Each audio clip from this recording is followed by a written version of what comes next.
Revolting People by Andy Hamilton and Jay Tarses. With Jay Tarses, Sophie Thompson, James Fleet, Hugh Dennis, Felicity Montagu, Tony Maudsley, Susie Blake, and Andy Hamilton.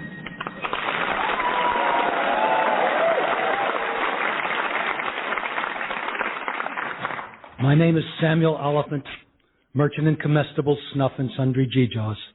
And this is my journal, this 5th day of March, in the year of our Lord, 1770.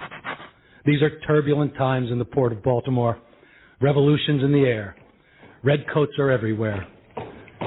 And I set down these words as a chronicler, purely for the benefit of posterity and not for any financial gain. Though, should any monies accrue from the sale of this journal, or any exploitation thereof, including any Samuel Oliphant puppets, jugs, or amusing candles, well, then that would be... Hello, Samuel. Aren't you serving customers today? Yes, in a moment, Mrs. Arbuthnot. I'm just... I haven't got a moment. How much is this pea? 1 p. See, we normally sell them in pods. Oh, well, not sure I'm prepared to commit to an entire pod. Mrs. Arbuthnot, every day you come into my shop and ask me the price of, for example, a grain of rice, when both you and I know that you have no intention of ever purchasing anything. Well, that's not true. I bought some once. Yeah, May 16th, 1748. My father told me about it. that piece of string which you returned the next day, bloody from your pulled tooth. Your father rushed me into that purchase. He was a bamboozler, God rest his soul.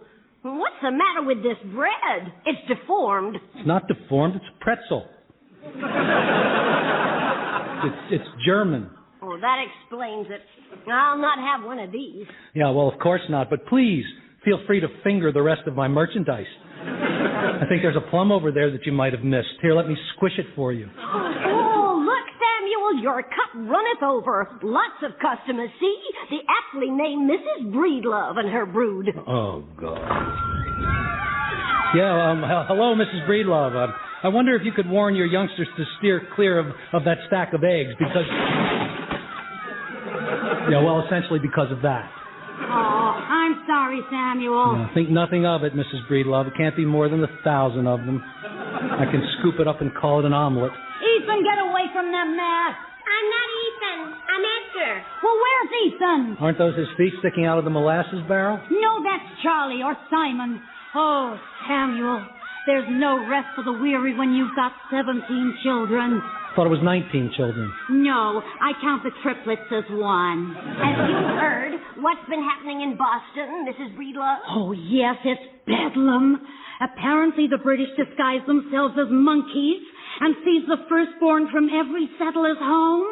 And boils them down for jam. I heard that too. Innocent baby jam. Oh, damn those British monsters. Yeah, well, Boston is certainly a powder keg. We should be thankful there are no bogus monkeys or baked babies here in our tranquil corner of Baltimore. That's the King George! That's the King George! That's the King George! Who are all those angry people in the back room? Well, that's just my daughter Mary and some of her friends. Why are they shouting death to King George? No. They're saying health to King George. It's health. Sounds like death, but it's quite the opposite. No, I could tell. I heard them, and I know there's a big reward for information leading to the arrest of troublemakers. Well, aren't you a smart, egg-covered little boy? I'm not little. I'm going to be 12 next year. Oh, I don't think so. Excuse me for a moment. Are you people insane? Mary, they can hear you in the shop and presumably all the way to the Redcoat Barracks. Let them hear us, Father. Freedom can't be silenced. Have you heard what's been happening in Boston? What, the baby jam thing?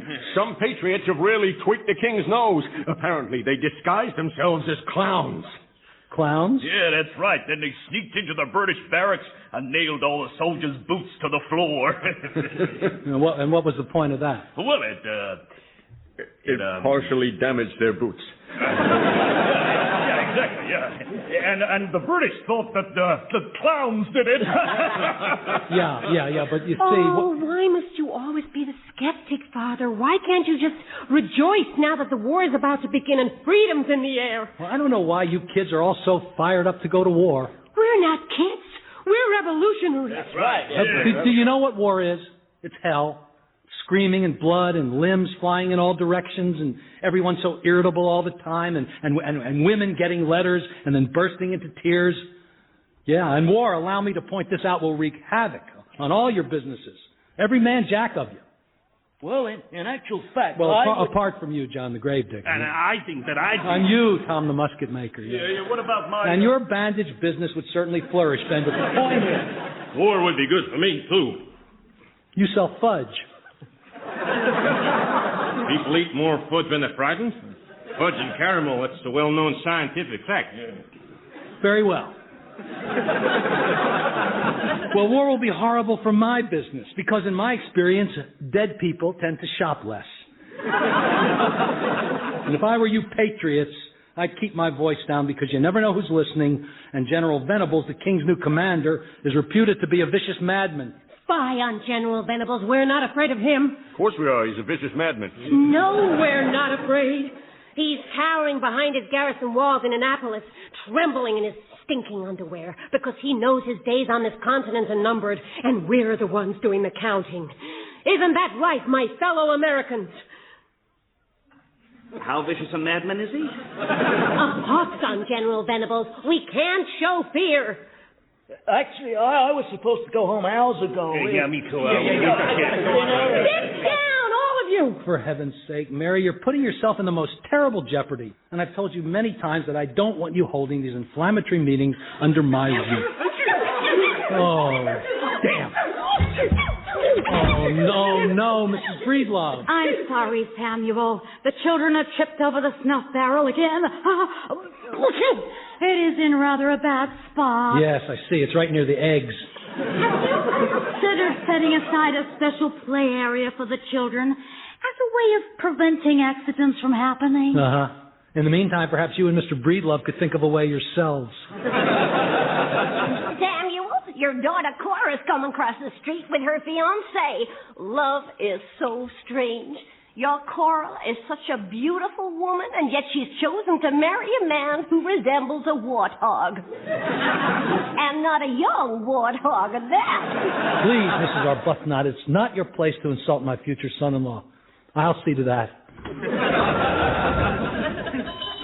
Salutations, good citizens. I bestow God's blessings on you all. What ho, Sam? It's Samuel to you. And greetings, Mrs. Arbuthnot, Mrs. Breedlove, Ethan, Edgar, Ruth, Patrick, Henry, Henrietta, Charlie, Joseph, little skinny earwiggy one. I'm sorry I can't seem to remember its name. Oh, no, that's excellent, Mr. Spriggs. No one's ever gotten that far before. And I have no idea what that one's name is either. Come on, children. Father? Yes, Cora? Ezekiel needs to have a few words with you concerning the guest list for our wedding banquet on Saturday. Banquet? When did it become a banquet? Oh, this is no time for parsimony, Sam. Samuel? This will be the social event of the year, which is why I've taken the liberty of adding my fellow Masons to the list. 65 extra fat men. Please, Father. Saturday will obviously be the happiest day of my life. Why pinch pennies now? Perhaps it would be more convenient if I paid for something, although it's not customary, of course. No, thank you. I can manage my own daughter's wedding. Well, we must be going, Cora. I'm needed back at work. Already? Oh, yes. There's constant pressure when you're the Undersecretary to the Assistant Deputy of Weights and Measures. Well, there's a constant pressure just saying it. Father, I'd like to talk to... Tarry not, Cora. It's starting to snow. And tarrying is the devil's caravanserai on the road to the desert of damnation. Tarrying is what? Father, do you mind if I ask you something that's been troubling me? About the wedding. Yes, in a way. You're nervous, aren't you? Yes. Big step, isn't it? Yes. And you're having second thought. No. Oh. Then what? It's about Ezekiel. He's old, isn't he? No. But he drinks. You can see those veins in his... No, he never touches a drop. But he could start at any moment. And the late starters are the worst Father, pokers. what I really need to know is, do you like him? Do I like him? Yes. Do you like him? Of course I like him. Why would I marry a man I don't like? That would make me desperate and pathetic, which I'm not, obviously. Mm-hmm. It's just that I need you to like him. He likes you. He calls you Sam. Yeah, and if he does it again, I'll just... So please, tell me. I need to know. Do you like him? Cora! Time is fleeting, and it ill befits a man of my standing to be burdened with the baggage of laggardly tardiness. So, do you like him? Cora, like isn't the word. Oh, thank you, Father. You're welcome. Have you got any old cabbages, Father? We're making an effigy of King George, and we need a head. Yeah, over there, mind the egg puddle. We need one that looks Teutonic, with pockmarks and pimples. Uh-huh. Is something wrong, Father? No. Well, yes, your sister was just here with him. Ezekiel Spriggs? Yes, she asked me if I like him. We must pretend to be happy for her. But I can't. I can't even say the man's name without gagging. You can. Look, just pretend I'm Cora. Tell me you love me. Well, that's easy. I do love you. Yeah, but now I'm Cora. Well, I love her too. But you love me more. I love you both equally. Even though I'm prettier? Mary, please. All right. So imagine I'm Cora and tell me how excited you are for me. I'm very excited for you, Cora. You hope I'll be as happy as the flowers receiving God's sweet rain. Really? Yes, I rather like that. Say that. I hope you'll be as happy as the flowers receiving God's sweet rain. And then you say, and most importantly, I really, really like Ezekiel.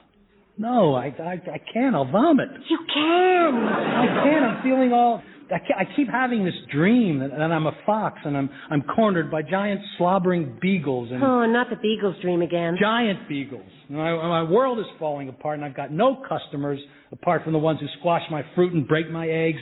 I've got a daughter who wants to take on the British Empire with a handful of stones, and I have another daughter who's marrying a human purgative, and a son who's, well, God knows where, and I've got weevils in my biscuits and muskrats in my larder, and, well, things just couldn't get any worse. Good day to you, sir. I'm Captain Walter Brimshaw of the Grenadiers, and this is my aide-de-camp, Sergeant McGurk. At your service. We're looking for one Samuel Oliphant. Oliphant, that's me, and this is my daughter, Mary. Greet the nice, heavily armed soldiers, Mary. I'll have no truck with lick-spittle servants of tyranny. She's at that awkward age. Yeah, she'll warm up once she gets to know you better. What can I do for you, gentlemen? I come with formal orders requesting the billeting of myself and my sergeant on these premises under the terms of the Quartering Act of 1768. Oh, well, that would be an honor and a privilege. But unfortunately, we're a little cramped upstairs. What with We'd never give succor to dastardly jackals who've massacred scores of innocent women and children. We haven't done that, miss. No, certainly not scores. Now, the Quartering Act... How many is a score, sir? 20. Oh, well, no, she's right. Yeah, I stand corrected. Mary, why don't you go in the back and wind up your meeting of the Cabbage Appreciation Society? Well, don't let those bastards stay here.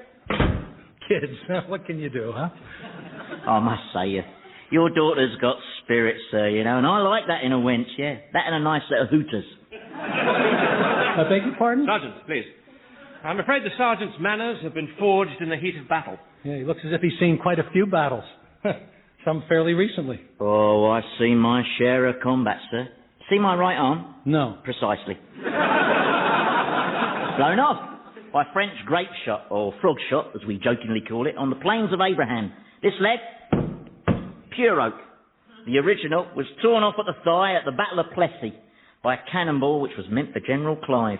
My right ear is lying in the blood-soaked mud of Culloden, and I lost my left eye during a rather lively family Christmas dinner. In a dispute over a candied yam. What about that missing nostril? Eh? Oh, that's hereditary. Yeah. But you see, look, I'm a survivor. I'm still here. Yeah, well, half of you is. So, would you be so good as to show us to our lodging? Ah, yes, the lodging. Well, you know, if you'd only come last week before we burned all our beds, it's part of our traditional Maryland bed-burning ceremony. McGurk doesn't require an actual bed. He can bunk in the stable. I'd prefer the stable. Well, we don't want to frighten the horses, do we? Have you tried the inn? They have plenty of rooms with whores. Are you saying it will be impossible for you to accommodate us? At the present time, sadly, yes. Oh, very well, then. Thank you for your time, Mr. Elephant. I'll inform General Venables. Come along, Sergeant. General Venables? Yes. He has given orders to list the names of those merchants unable to comply. Yeah, we're meant to paint big red skulls on the doors of all who refuse. I don't know why he wants us to do that. I'll just get my brush out, shall I, sir? Hold on a minute. What was I thinking? We do have a couple of spare cots. We don't burn cots. No, we have two lovely ones up in the eaves that no one's using at the present time. So, there's really nothing to report to General Venables, is there? Only that you've cooperated. Exactly. Follow me. Is it close to the larder? Yes, it's directly above Mary's bedroom. Oh, right. Any knot holes in the floor? Sergeant. Well, I don't want to jam my stump, do I?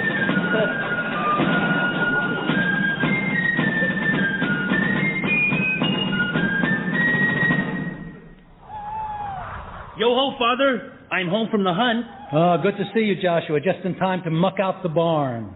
Oh, wonderful. I see you've shot another bear. Oh, this is not just another bear, Father.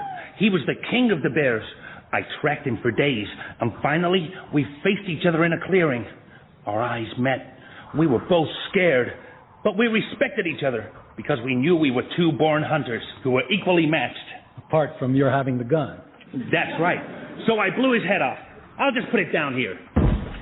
How many times do I have to tell you, son, I don't like having these headless bear carcasses on the premises? Oh, don't fret so, Father. We can turn this fella into 12 coats, 6 hats, and possibly a rather fetching codpiece.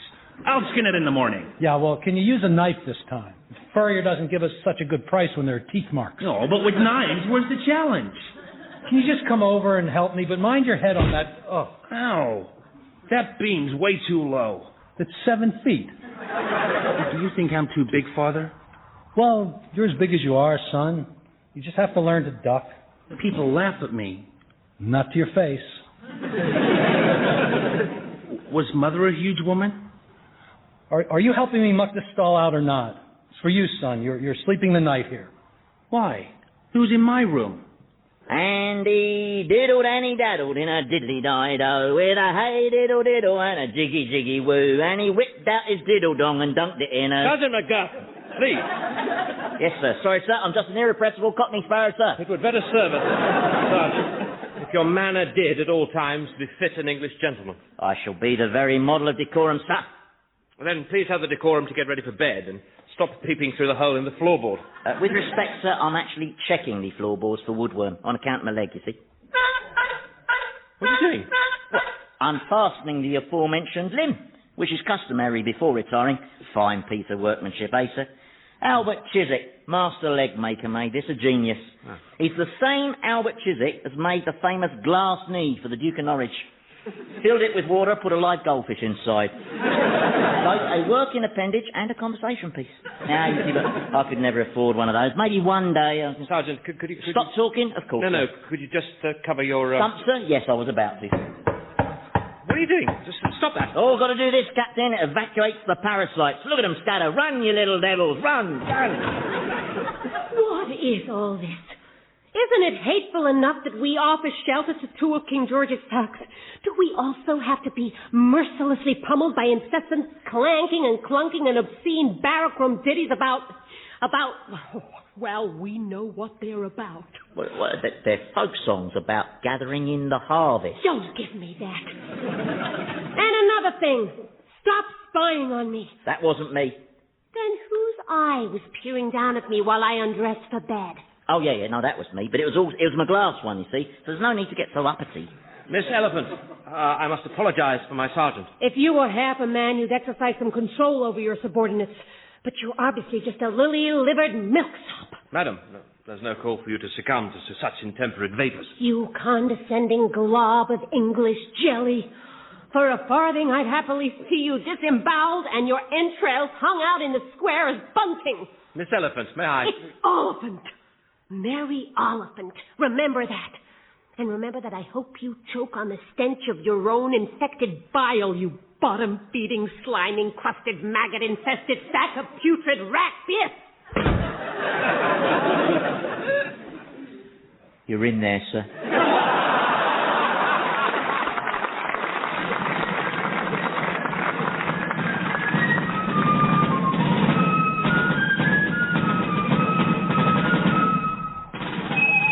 long will these soldiers be in my room, Father? That's hard to say, son, till all this political tension eases between us and the British. What tension? You must have noticed there's mobs everywhere and redcoats in the streets. Oh, yeah. Why are they called redcoats?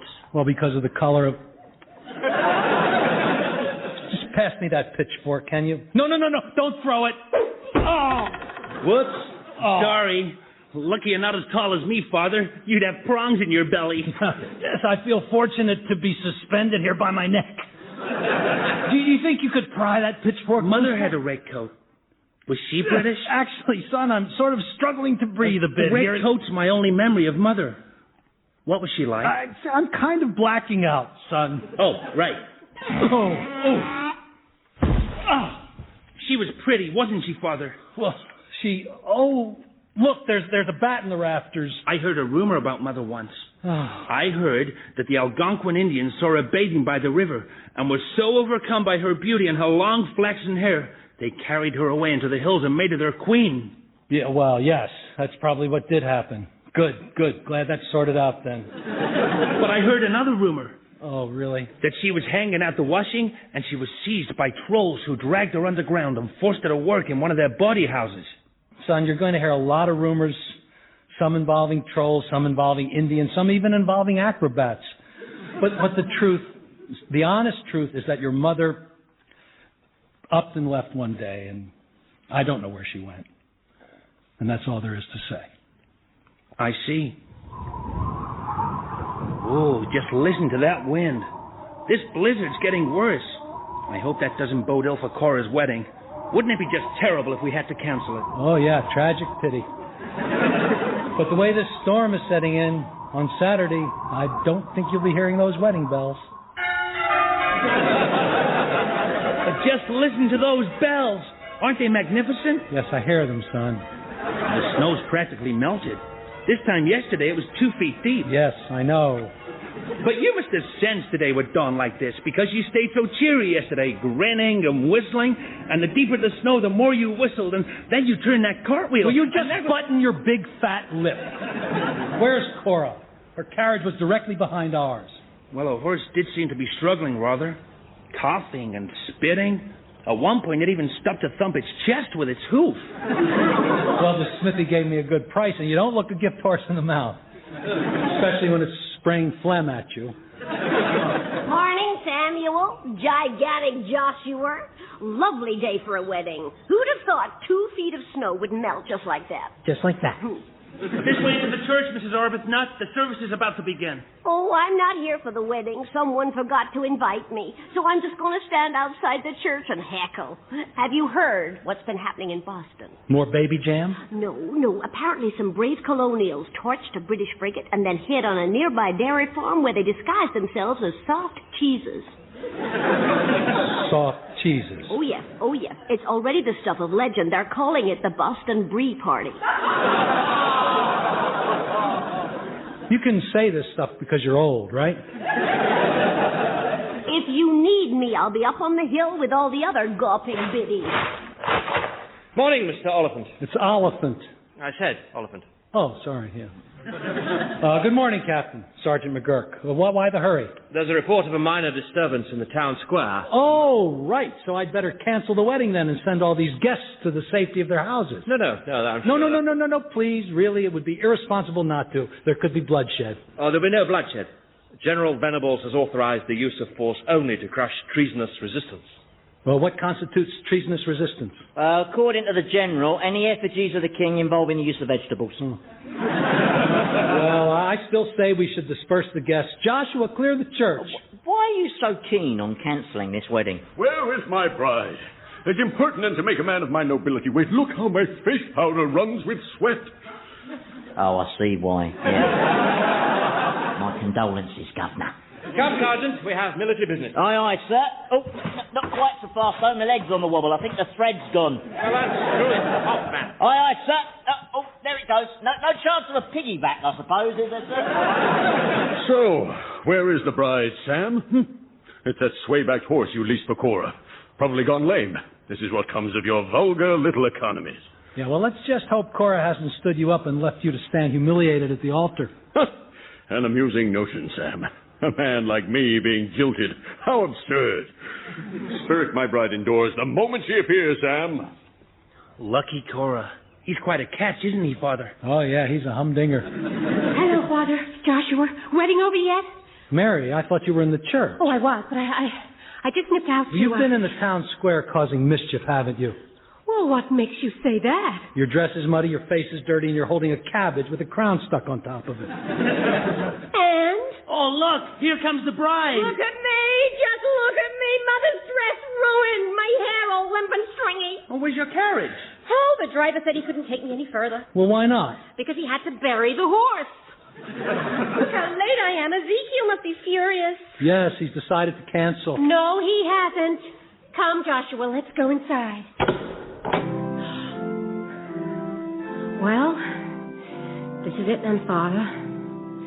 Take my arm. Right. Still going through with this then, are you? Well, we've come this far, haven't we? Horses have given their lives.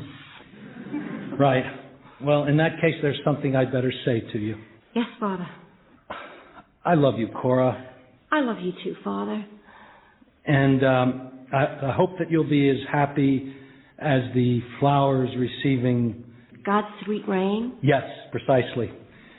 And as far as your union with Ezekiel? Him. The man you're marrying in a few minutes. The man who awaits you at the altar. Yes, Father. Did I mention I love you? Yes, you did. Okay. Well, I hope you're as happy as the flowers receiving God's sweet rain. And most importantly, I really, really loathe Ezekiel. Oh, sorry, did I say loathe?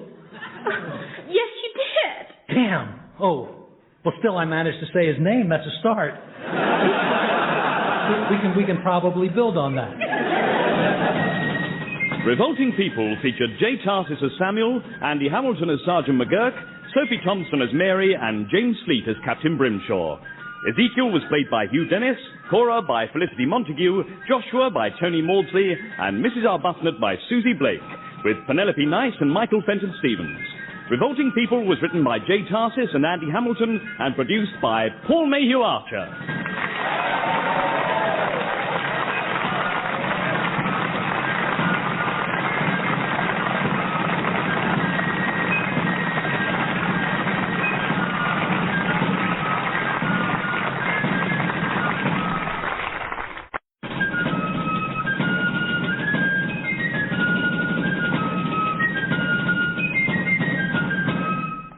Revolting People by Andy Hamilton and J. Tarses, with J. Tarses, Sophie Thompson, James Fleet, Hugh Dennis, Felicity Montagu, Tony Maudsley, Susie Blake, and Andy Hamilton.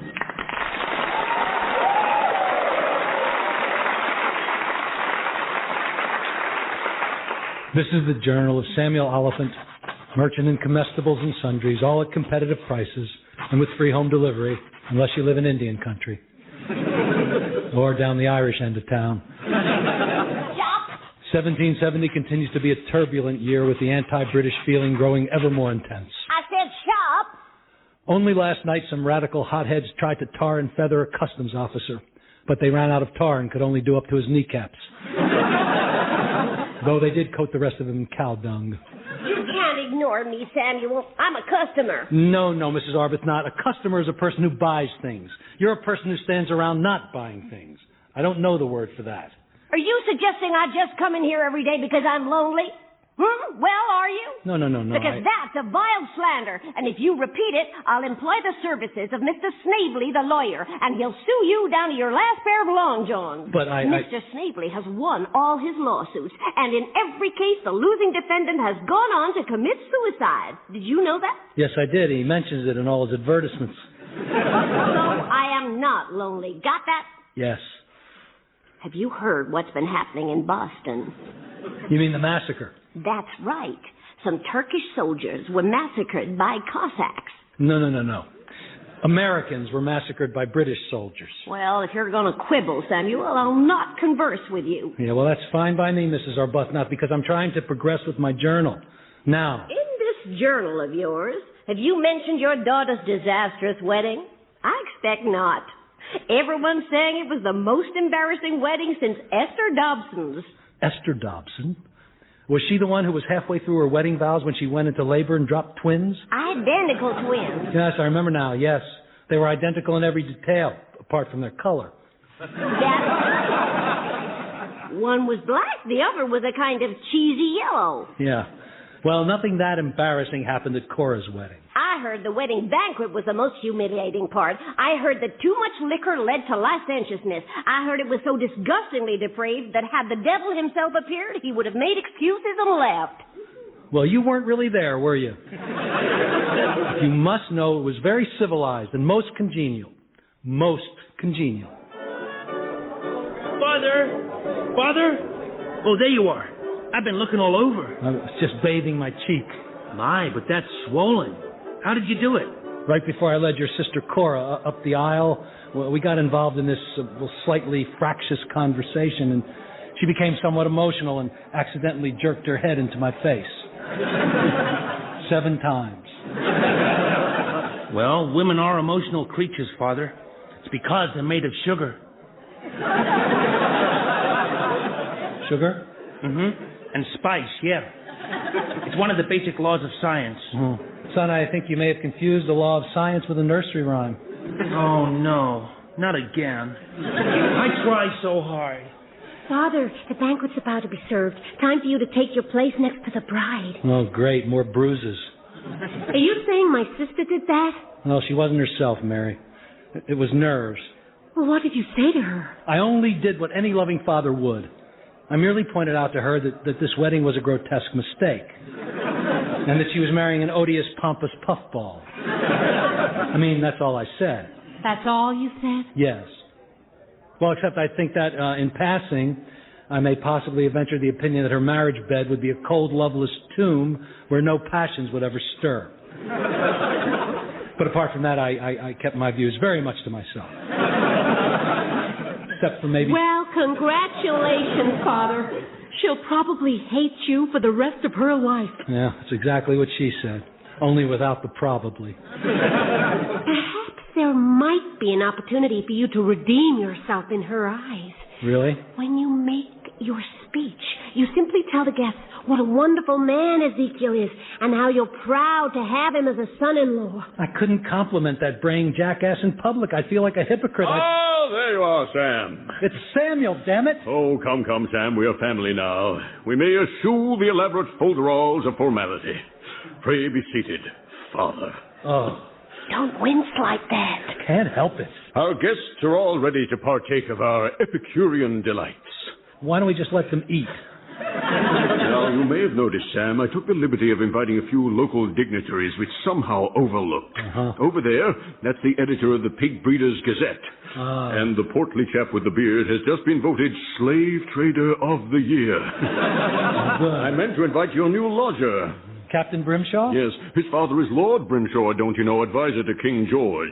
Got his knighthood for hanging lots of difficult Scotsmen. He sounds fun. Come sit here in your rightful place, next to your loving daughter. Oh, well, no, that's all right. I can sit at the other end here. Oh, well, not here of it. You belong next to my beloved wife, your firstborn.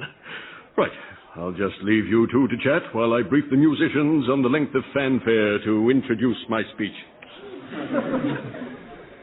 Cora, well, this is nice. May I say you're looking lovely? Cora, please say something. I love you, Father, and we must never fight again. Embrace me? Wait a second, that's not what happened. I heard she sat in silence and scowled at you through the entire meal. Well, you know, a scowl is just a smile turned upside down. And after the banquet, did you make your speech? Yes, and it went very well. I heard it was excruciating. Well, I was nervous, I grant you. You made smells. Everyone noticed. Listen, my speech was creditable given the circumstances.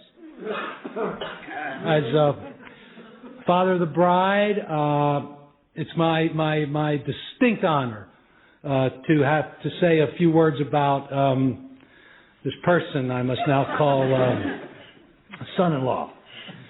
Yes. Well, what is there to say about him that hasn't already been said by him? He's one of a kind, and that's more than enough. He's a large man with teeth and arms, both of which have hands and with fingers on them. Be not alarmed, good citizens of Baltimore. We shall not be tarrying long. We're here on the King's business, and once we have performed our duty, we shall leave you all in peace. How dare you? This is a private gathering. I do apologize, Miss Oliphant, but we have strict orders from General Venables. I wish a pox on General Venables. You're too late. He's already got one. Be quiet, Sergeant. Quiet I shall be, sir. We to search all premises to find a printing press turning out handbills authored by the seditious pamphleteer who hides behind the cowardly pseudonym Spartacus. Spartacus is no coward, you posturing parasite. Ignore my intemperate sister-in-law, Captain. We are all loyalists here. Oh, who threw that? Is it not enough, Captain, that you force yourself upon us and billet beneath my poor father's roof? And is it not enough that you also impose upon my family the noxious presence of your sergeant, this one-eyed, one-legged, disgusting creature? Oh, yeah, that's me, all right, yeah. No, you have to defile I'm sorry, Miss Oliphant, but this Spartacus has to be stopped. Just look at his latest insult. See, this is the vile cartoon of His Majesty King George, with his breeches around his ankles and his naked backside being bitten by a lobster, with the word freedom written on it. But surely that's nothing to get agitated about, Captain. It's just an impish satire. It is clear incitement for subjects to violate royals with seafood. It's not even a good drawing of a lobster. Good point, Sergeant. It is most shoddily crafted. At first glance, I took it for a stag beetle. A poor likeness indeed. Most poor. Indeed. It's very good at the king's arse, though. Sergeant. No, he's really captured the pear-shaped sag bag that is the German bum, you know. Sergeant, now we shall carry out the search. Never. Kindly step to one side, Miss Oliphant. If you want to carry out your heinous orders, you will have to push me roughly to the ground. Please, don't provoke me into physical force. That's all you tyrants understand. Go on, manhandle me. I'll do no such thing. Then allow me, sir. I'll do it. Get back, Sergeant. Do your worst, you red-coated vermin. Now, Mary, keep calm now. Don't you tell my sister to keep calm, you abject excuse for a father. Right, kindly abjure such shrewish and impious disputation. Don't you tell my daughter what you said. Please, could we all moderate our... Stay out of this, you preening puppet of King George, the steaming turd. You provoke me too far, madam. Aha, the manhandling begins. Well, Captain, I wouldn't lay hands on Mary if I were you. I am merely using reasonable force. I know, but it's just that whenever someone lays a finger on Mary, her brother has a tendency to... bang their heads against the ceiling. Joshua, unhand the captain's throat this instant. He's been bad, Father. He's very protective towards his sister. So I see. Captain, if you want legal redress for the injuries you're receiving, then I... No, not now, Snavely. Permission to quell the uproar by firing indiscriminately into the crowd, sir. We'll take that as a yes. On the command, load! Whoa, please, gentlemen. Joshua, drop the captain now. What in the world are we all doing? Have we gone mad? We're civilized people. This isn't Boston. This is the kind of idiocy that ends in massacres. It begins with childish insults, and then some lunatic throws a snowball, a soldier panics, and suddenly the bullets are flying and the blood's flowing. This is supposed to be a celebration, for heaven's sake. My Cora marrying Ezekiel should be an occasion for, joy. I'll find my own words, thank you. It's a wedding feast. Think how it will spoil the bride's day if she's fatally wounded. Oh. Come on, we don't aim for the knees. We're not animals. Please, I implore you. Surely there's no need for violence. Aha, now then, I heard what happened next. The redcoats went berserk with their bayonets, and one of them impaled the Archdeacon of Maryland and spit-roasted him over the fire. And then the soldiers began impregnating all the women, and their ringleader was that sergeant who was servicing many women at one go on account of his being endowed with 5 enormous manhoods. Who told you all this? Mrs. Didcut. Well, I think she should get out more. But she heard it from Mistress Quigley. Quigley? Is she the one who grows the mushrooms? That's right. Big mushrooms with bright orange tops. Yes. Well, you can tell her and Mrs. Didcott that there were no bayonets, spit roasts, or multiple manhoods, or even single ones. Reason prevailed, and it was agreed that the soldiers would search the premises for Spartacus's den, but only after the wedding guests had left. We invited them to sit down, and soon both Americans and British were merrily enjoying each other's company in the spirit of brotherhood. So basically, women are made of sugar. Yeah, and spice. Oh, yeah, obviously, yeah. No. So what are men made of? Mostly puppy dog's tails. Oh. And hair. Well, I never knew that. Did you know that, lads? No, you see, that is the value of a formal education, eh? I believe it's your bet, sir. Joshua, are you gambling? Yes, Father. Sergeant McGurk just happened to have a pack of cards on him. Wasn't that lucky? I've told you before, son, you're not cut out for poker. Why not? Well, because whenever you get a decent hand, you slap your thigh and shout, aha. Oh, you think that's a mistake? He's not doing so bad, sir. Yeah, although that big pile of coins suggests you're winning, Sergeant. Well, it's true that so far Lady Luck has pointed her fickle breast my way, but I mean... But it's been back and forth, Father. I've had my moments. Yeah. For instance, a few hands ago I was holding 3 aces, which is pretty good, right? Yes, it is. Unfortunately, the sergeant had 4. But it's Actually, lad, your father's right. Let's pack the cards away. A boy your age shouldn't be dabbling in the demonic pursuit of gaming. No. Why don't you go get another round of booze for me and the boys, eh? 14 pints of grog coming up. Yep.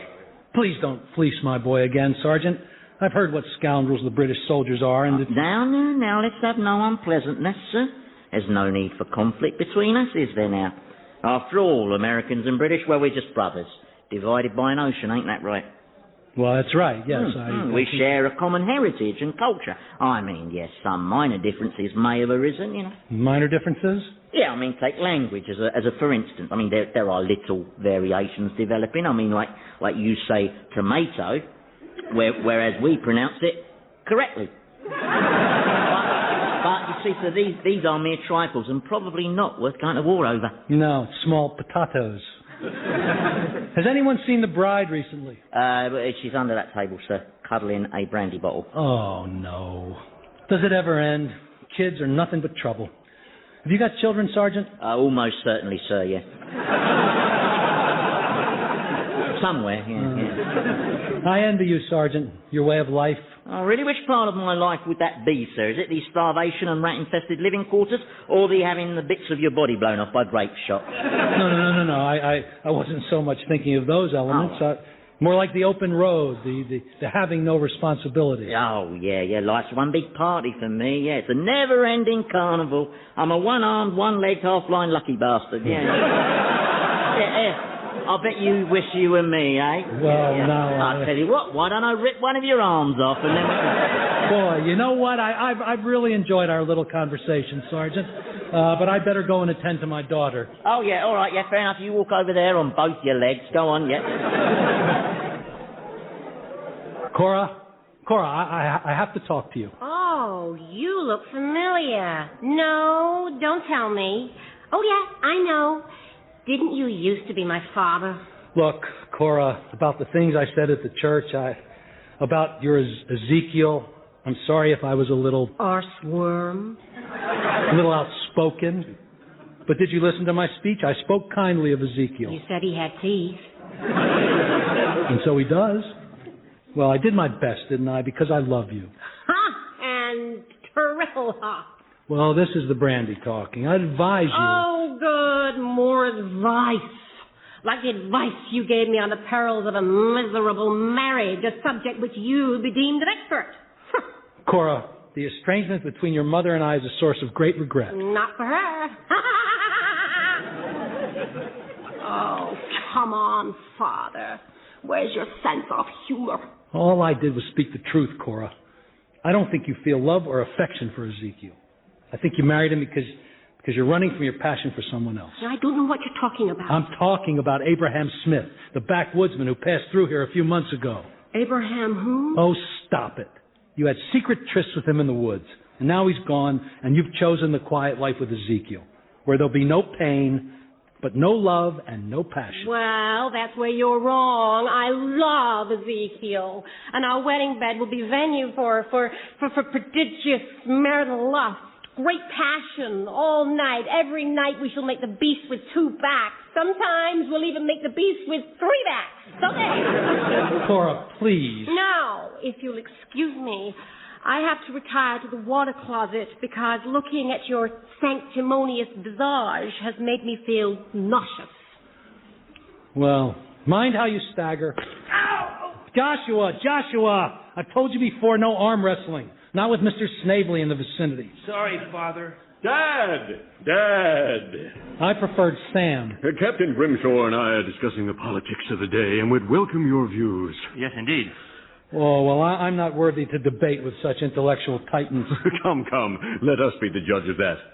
I've just been telling the captain that the next time he writes to his father, the estimable Lord Brimshaw, he can reassure him that all decent people in this colony are disgusted by the activities of these so-called patriots. Isn't that so, Sam? Well, I don't really think... Come on, Sam. Speak your mind. Well, I don't really have a mind. Minds cause trouble, but what mind I have, I try to keep open. That is to be commended. Although, I have heard some express the view that this colony was muddling along perfectly well until Westminster started throwing its weight around, changing all these taxes. I mean, what's the point of all this change? Just makes everyone around here angry and jumpy, and it makes the future look uncertain and frightening, and the next thing you know, you've got soldiers in your loft, beagles in your dreams, your head spinning with worry, and someone you love is calling you an ass worm. Anyway, that's just something I've heard people say. It's a point well made, Dad. Samuel! These modernists desire change purely out of their addiction to the fickle whimsy of fashion. But some truths hold eternal, and the divine right of kings is one such constant. True, but Mr. Oliphant does make a good point. Perhaps the crown has been a fraction rigid. But crowns are, by their very nature, rigid. Yes, but fundamentally, I believe in the possibility of great harmony between the settlers and we British. You do? Why, yes. For instance, just look at your daughter, Mary. A few hours ago, she was ranting against the iniquities of British rule, and now she's over there, chatting sociably with my men. Isn't that remarkable? Yes, it's very remarkable. Well, thank you for that suggestion, Miss Oliphant, but with respect, I think we'd rather probably not mutiny if it's all the same to you. But you have the power to seize your own liberty. Give me one good reason why you shouldn't mutiny this very night. What apart from being hanged, you know? You'll only swing if you fail. No, you see, the army's really strict about mutinies. They don't like them. Then you must spread the doctrine of freedom throughout the entire British Army. No. You see, miss, the thing you must understand about the British Army is that it's basically German. Isn't that right, lads? Ja, ganz richtig. Yeah, I mean, this lot's nearly all Hessian mercenaries, see? They only strike a blow for freedom if the money's right. Good news, fellas. I bought us a yard of blackberry gin. Let's see who can drink it fastest without going blind. This is a serious conversation, Joshua. Oh, right. Well, then I'll just sit here and look bewildered. Just think what your freedom would mean to you, Sergeant. You'd be your own master. Oh, I couldn't be trusted with being my own master, miss. See, I'm mindless riffraff. I need the structure. Look, Sergeant. What are you doing, Mary? I'm conspiring, Father. Isn't that exciting? Helping the oppressed cast out their shackles. Yes, well, one of the basic laws of conspiracy is that you keep your voice down. You'd be free as a bird, Sergeant. Free to stand on your own 1 foot. You'd no longer have to take orders from that pampered ninny Brimshaw. Oh, well, no, I think that's a rather unfair description. What do you think, Captain? What? Miss Oliphant? Creeping up on me like a thief in the night, eh? Typical. Miss Oliphant. Go on, then. Drag me off to some dark place and clamp me in irons if you must. Miss Oliphant, I have to warn you Don't intimidate me, mister, with your overbearing, piercing look and your ridiculously firm, jutting jaw. I must warn you that incitement to mutiny is treason. Oh, she didn't realize. She's young. She was just playing at mock conspiracy. It's a popular game in these parts. Subverting His Majesty's army. But she'll apologize. Mary, say sorry to the captain for trying to subvert his army. Never. I order you as a father. Ha! Father! What is a father? Yes, all right, Cora. Thank you. A father is someone who frowns my husband a great ball of sweat. Ball of sweat, Sam? I said no such thing. I said ball of suet. You know, Father, I have an inkling that Cora might be drunk. Mr. Oliphant, unless Mary retracts her seditious comments and swears allegiance to the king... When hell freezes over an icicle tang from Satan's horn... In that case, you're under arrest. Get your large yet surprisingly delicate hands off me. I wouldn't do that if I was... Oh, Joshua! He touched my sister. Sergeant, overpower this man. Oh, I don't see how, sir. There's only a brigade of us. Do something. Right. By the left, load, aim. Shoot me first. I'm proud to die for liberty. And me, and I want to die. Will everyone just... Did I give the order to fire? Was sagt er? Ich habe keine Ahnung. Nein. We've got big trouble now. You certainly have. You shot Snavely, the lawyer. Is he alive? I think so. Look, he's taking depositions. All right. This whole wedding is under arrest. Sollen Sie bitte? Unter Arresten. Arresten Sie. Now, I know exactly what happened next. Here we go. Your boy banged so many redcoats' heads against the ceiling that he weakened the building, and now they're going to have to pull it down. The bride was so drunk she disgorged several quarts of brandy over the curate, who caught fire and no longer has any eyebrows. The sergeant unscrewed his wooden leg and started using it as a cudgel. You tried to stop the fighting by calling a toast, but were knocked unconscious by a flying suckling pig. And then the whole wedding party was thrown into jail where the German guards urinated on you as they sang obscene Hanoverian folk songs about radishes. Where did you hear all that absolute... Oh, yeah, that's exactly what did happen. Yeah, how did you know? It's all written down here in Spartacus's latest pamphlet. Spartacus? You mean he was there the whole time? Apparently. So, is Captain Brimshaw pressing charges against Mary? No. Sergeant McGurk, who quite fancies you, by the way, managed to convince the captain that arresting a young local girl would be too inflammatory and unpopular in the current volatile atmosphere. The sergeant fancies me, you say? Oh, yes. But he's repulsive. Only physically.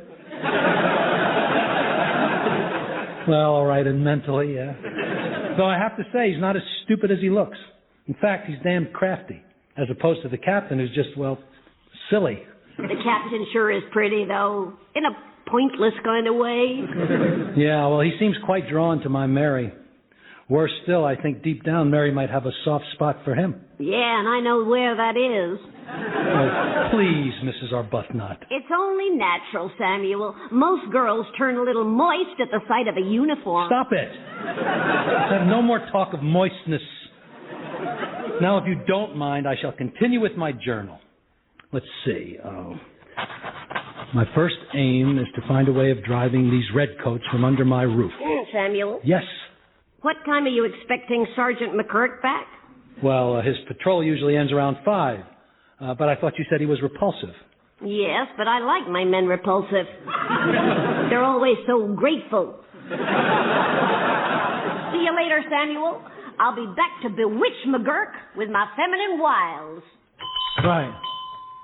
Now, my first aim is to find a way of driving these redcoats from under my roof, which I think I have just achieved.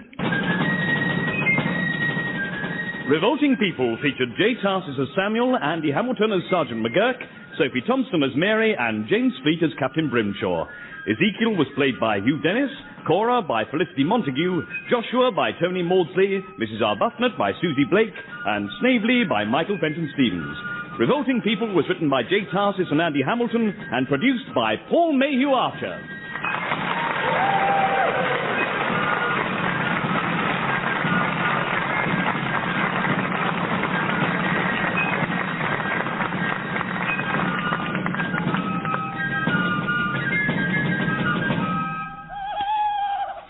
Will you not come to bed, my dearest wife? Just as soon as I finish my scriptures, husband dear.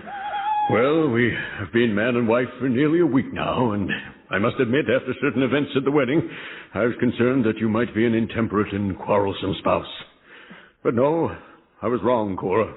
You are proving to be the most devout and God-fearing of wives. You flatter me, husband, but most wives read the Bible before retiring. Yes, but not the whole Bible. The shame of it is that I have always fallen asleep before you finish. I don't mind, husband.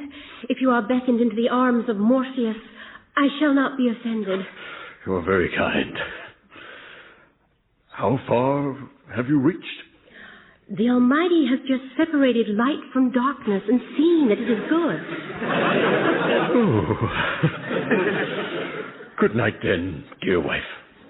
God bless you, dearest husband.